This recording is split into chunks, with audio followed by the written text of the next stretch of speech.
Dom Bruno, qual a mística que acompanha o nosso 7º plano de pastoral? Primeira palavra, unidade, comunhão.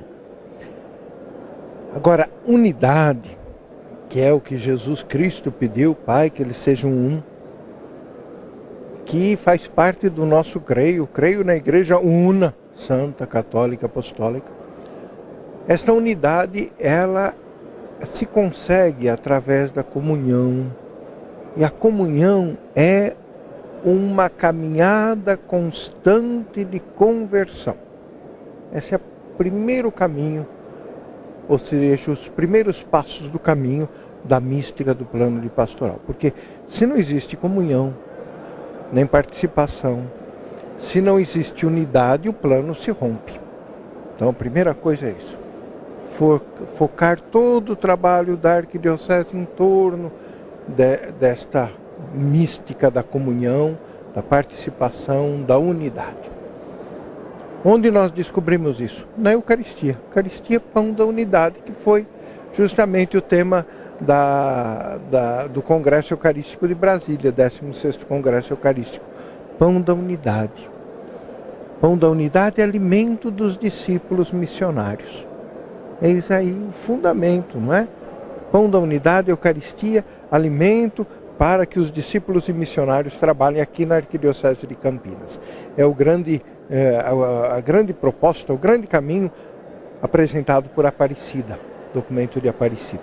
E também pelas diretrizes gerais da CNBB, que nós assumimos o objetivo geral da Igreja, objetivo geral da evangelização e de toda a pastoral da Igreja do Brasil tem que ser o objetivo geral de todas as dioceses, arquidioceses, eparquias, tem que ser, claro, o objetivo geral da Igreja de Campinas. Continuando, eu penso uma coisa importante para a mística do nosso trabalho aqui, do 7º plano de pastoral orgânica. Esta conversão que nos leva à unidade, ela exige de nós um reconhecimento daquilo que o Espírito Santo está, no momento, inspirando a nossa Igreja de Campinas. E aí aparecem as propostas do nosso plano. Agora é interessante que as propostas do nosso plano, elas estão enfeixadas, né, em 3 grandes eixos. E para a gente não esquecer, sabe como a gente faz para não esquecer os 3 eixos? Este ano não é o ano sacerdotal. O ano sacerdotal, ele tem como inspirador São João Maria Vianney. São João Maria Vianney era cura d'Ars, A-R-S.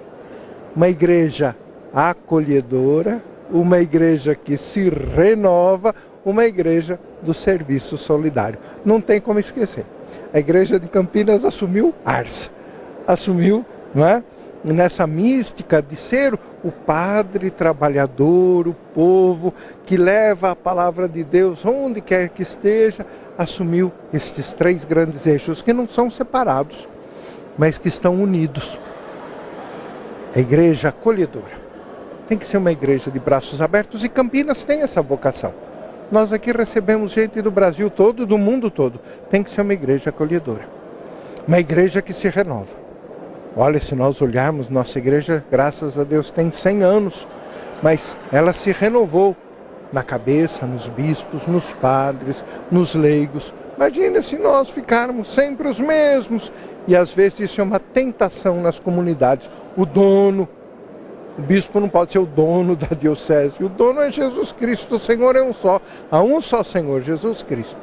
O dono da paróquia, o padre, aqui quem manda sou eu, não pode.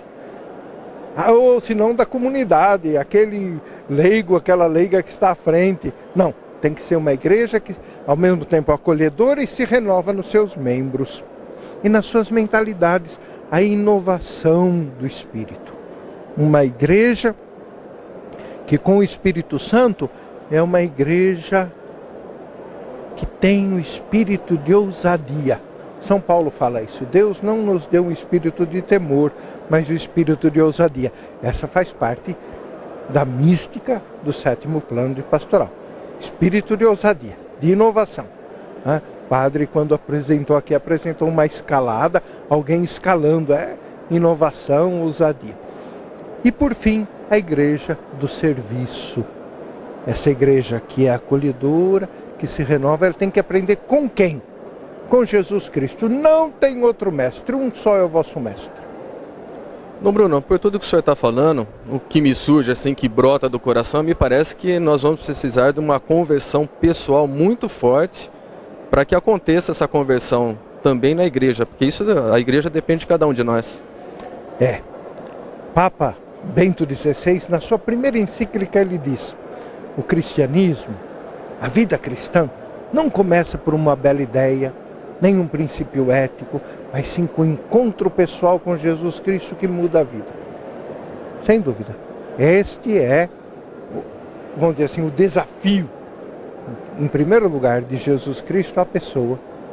Jesus Cristo desafia a pessoa, a comunidade, a sociedade, a transformar, a ter um espírito novo.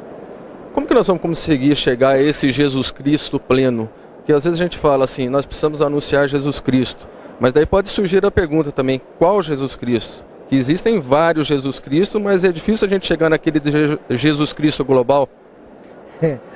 Nós temos que conhecer Jesus Cristo como Ele é. Não o Jesus Cristo que você tem na sua mente, eu tenho, ou senão também, como eu falo assim, né? A igreja que eu quero, não. Qual a igreja que Jesus Cristo quer que seja em Campinas?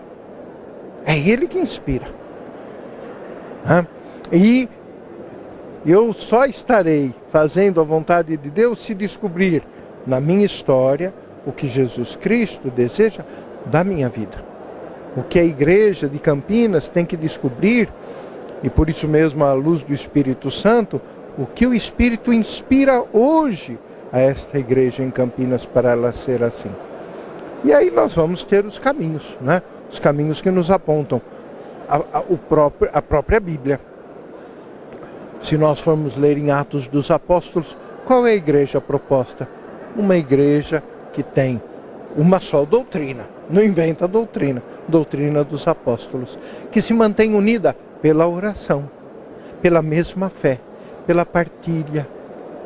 E aí nós vamos descobrindo de fato as comunidades, as verdadeiras comunidades eclesiais, e aí nós temos as comunidades eclesiais de base, pequenas outras comunidades, tantos outros tipos de comunidade, e a igreja sendo esta rede de comunidades que estão unidas sim em Jesus Cristo. E cada paróquia, cada diocese tem que ser um sinal da presença de Jesus Cristo vivo no meio do mundo.